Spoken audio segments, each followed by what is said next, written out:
This is the book of Sirach, chapter 3, verse 18. The greater thou art, the more humble thyself, and thou shalt find favor before the Lord. First and foremost, I would like to give all praise and glory unto Yahweh, Bahashem Yahweh Shah, Bahashem Rakakadash. Double honors to the apostles and the elders, GMS, who rule well, teach well, being great examples to those younger brothers. And peace and blessings, salutations to the hopeful elect out there pushing his word in truth and in sincerity across the four winds in the name of Yahweh Bashim Shah, pushing to get up out of here. Shalom to the hopeful elect, the believers, the listeners whom have came back to the obedience of the scriptures through faith in Yahweh Bashim Shah. All right, and what I want to get into, all right, today, is just the spirit of humility, over the spirit of entitlement, because we live in a society, where there's so much comfort, that has been created. We have so many options, there's so much convenience, to the point, where entitlement has been instilled, in the masses, especially over here in the West, in this first world society, and that's one of the things that we have to constantly check, when we self-examine, and speaking to myself first and foremost, easy in this society to become entitled. You see some of the poorest people in America have a sense of entitlement. How much, more those that are well to do, and that's something as we come into this ministry, that's not a part of who we are as a people. This is not our way. All right. When you go to Sirach 3 and 18, it says, the greater thou art, the more humble thyself, and thou shalt find favor before the Lord. Okay? So the greater that we become, the more that the Lord blesses us in every way, we have to add more humility to ourselves, man. That's what keeps us balanced as we receive blessings, as we receive the goodness of the Lord, as we receive increase. Humility keeps us grounded. Okay? When humility is removed, that's when you get pride and entitlement. Okay? Which is a combination of destruction, man. Okay? Being cast out of the way. All right? And we don't want to go that way. So just read again, then we'll move on. Got a few accounts. It says, the greater thou art, the more humble thyself, and thou shalt find favor before the Lord. So the favor comes in remaining humble. The humility. All right. And there's levels to everything, man. There's levels to humility, man. Because you can think, you're humble and you can be off. In your mind, you're judging yourself to be humble, but then we'll have some ways about ourselves like, nah, I'm off. I'm tripping. Okay, I'm entitled as hell. Like, nah, and we have to be honest when these things happen. Now, let's go here. Now, I want to get this account, all right, just to show you and show us, so we can see an example of humility. Now, this is Daniel 3 and 14. It says, Nebuchadnezzar spake and said unto them, is it true, O Shadrach, Meshach, and Abednego? Do ye not serve my gods, nor worship the golden image which I have set up? Now, if you be ready, that at what time ye hear the sound of the cornet, the flute, the harp, the sackbut, psaltery, and dulcimer, and all kinds of music, ye fall down and worship the image which I have made. Well, but if you worship not, you shall be cast the same hour into the midst of the burning fiery furnace. And it says, and who is that power that shall deliver you out of my hands? Shadrach, Meshach, and Abednego answered and said to the king, O Nebuchadnezzar, we are not careful, all right, to answer thee. Okay? We are not careful to answer thee in this matter. All right? And you read in NLT, Daniel 3 and 16 says, Shadrach, Meshach, and Abednego replied, O Nebuchadnezzar, we do not need to defend ourselves before you. Verse 17, if it be so, our power, whom we serve, is able to deliver us from the burning fiery furnace, and he will deliver us out of thy hand, O king. Okay, reading NLT. If we are thrown into the blazing furnace, the power whom we serve is able to save us. He will rescue us from your power, your majesty. So they're telling them, like, look, We serve a power that can deliver us, man. That's all faith. They had that unmovable faith. Okay, it was they had a extreme high level of faith, man. Okay, but now let's see the humility that was coupled with this faith. It said, verse 18. But if it not be, it said, but if not, be it known unto thee, O King, that we will not serve thy gods nor worship the golden image which thou hast set up. I want to read in NLT, Daniel 3 and 18. But even if he doesn't, even if the Most High don't deliver us, they had faith, but they didn't have no entitlement. They were like, even if the Most High don't do it, okay, because they wasn't entitled to anything, man. The way that we should be, we shouldn't be entitled like we just, we Israelites. I did this, I do that. And you feel entitled? No, okay, no. They served Yahweh Shema Shai in the midst of another man's kingdom, as we're doing. They, all right, was in the king's courts. Okay, they was actually around the king, serving the Most High, no matter what was going on. They didn't care about the privileges and the different things that you would get for serving the gods of Babylon. They declined all that. Okay, they put in work. They showed a loyalty, discipline. Okay, within Babylon.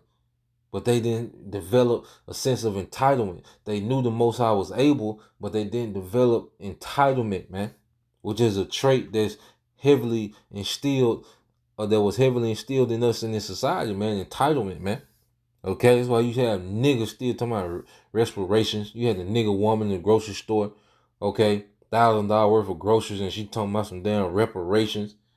All right, evil is all hell, but entitled. You know, we don't want to be in that spirit, man. All right.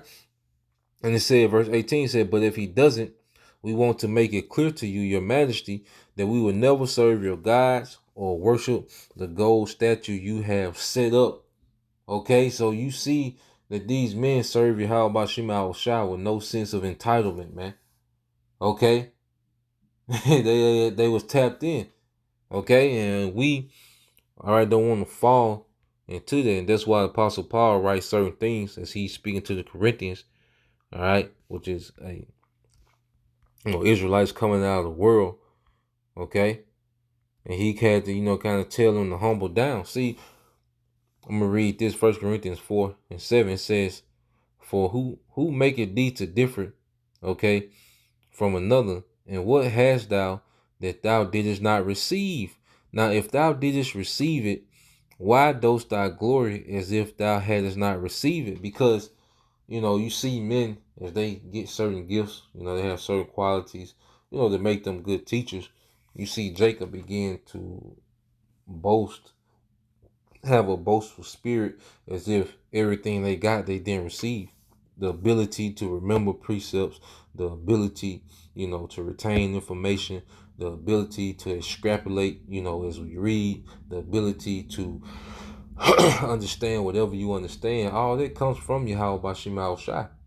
But Jacob get this boastful spirit, as if they've conjured up these things from within themselves. Like, nah, you know. And Jake feel entitled as if they should be these big great guys, and that's why and Jacob push themselves or market themselves because they feel entitled that they should have this certain type of praise. They feel entitled that they should be looked at as these great men in Israel. They feel entitled to those things. That's why you see a lot of Jake market themselves that have the ability to teach.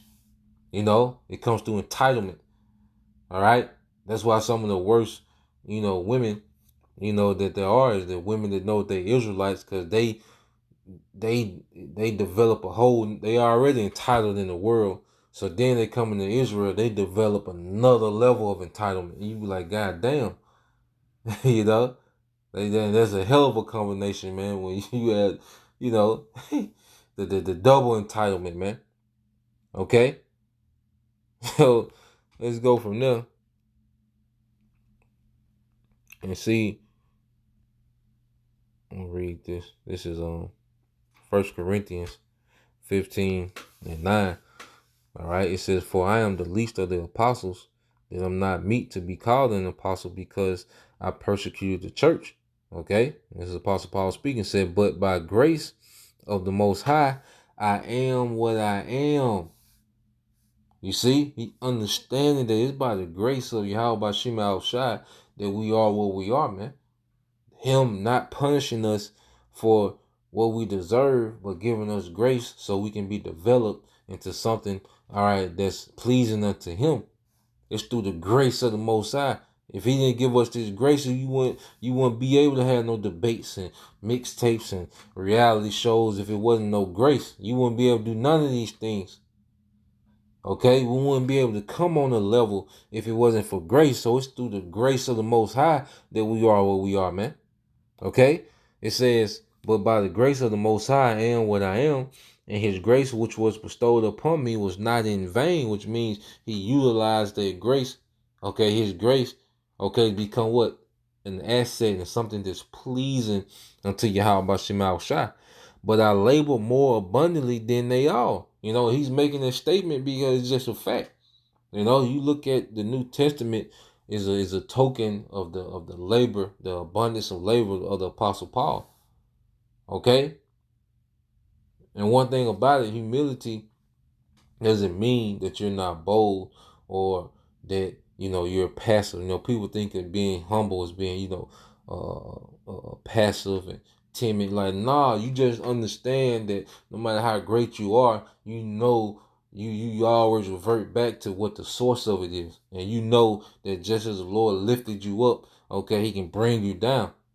Okay, and that deflects the pride and the ego and looking at yourself more than looking at ourselves more than what we are, because we understand that he is. We are what we are because he is. Okay? At the end of the day, it's because he is. Whatever greatness, whatever accolades we got, whatever gifts that we got, it's because he is, man. Okay? And just as he gave it, he can strip it and leave us destitute, man. Okay? It says, "But by the grace of the Most High, I am what I am, and his grace which bestowed upon me was not in vain, but I labor more abundantly than they all. Yet not I, but the grace of the Most High which was with me." Okay? The grace of the Most High which was with me. Okay? Understanding these things keeps us humble. All right? And I want to go here. I want to end it. Here's a statement, made by Jacob. In the book of Genesis 48. And it's an extremely, humble statement. And I'm like, damn, and it's a perspective that we all should take upon, man. This is Genesis 48 and 15. It says, "And he blessed Joseph and said, the Most High, Father whom," all right, it's like it says, Genesis 48 and 15 says, "And he blessed Joseph and said, the power, all right, before whom my fathers Abraham and Isaac did walk, the power which fed me all my life long unto this day." And he's giving reverence to every time that he ate something, it was through Yahweh Shema Shai. All the substance that he was able to get, it was through Yahweh Shema Shai. It was the Lord doing these things, man. Our abilities was given to us by the Lord, so it's the Lord doing everything, man. Okay? The smallest thing. That's why we should be developing appreciation for the smallest things, man. And another thing, if you're in the spirit of just all this complaining and knick-knacking, which at the end of the day, all right, certain times where, you have to be firm, with the world and kind of, get what you need done, and even in that, it's still a humility, all right, even when doing that, you know. But that's, you're in the spirit of always nitpicking, complaining, you in this spirit of being, an inspector, you like, God damn, you're looking for, you all get the white glove, inspection, like, and like I say, it's a time to be firm with the world and get what you need, get things right, And then it also, I always have an extreme appreciation just for the small things, man, for the little things, man. that the Lord is doing. Keep appreciating, man. you know, keep it that keeps us humble. So I'm speaking to myself first and foremost, man, because we all was corrupted and infected, by this society which instills entitlement into the masses, man. So Lord will you brothers and you few sisters edified till next time I say shalom.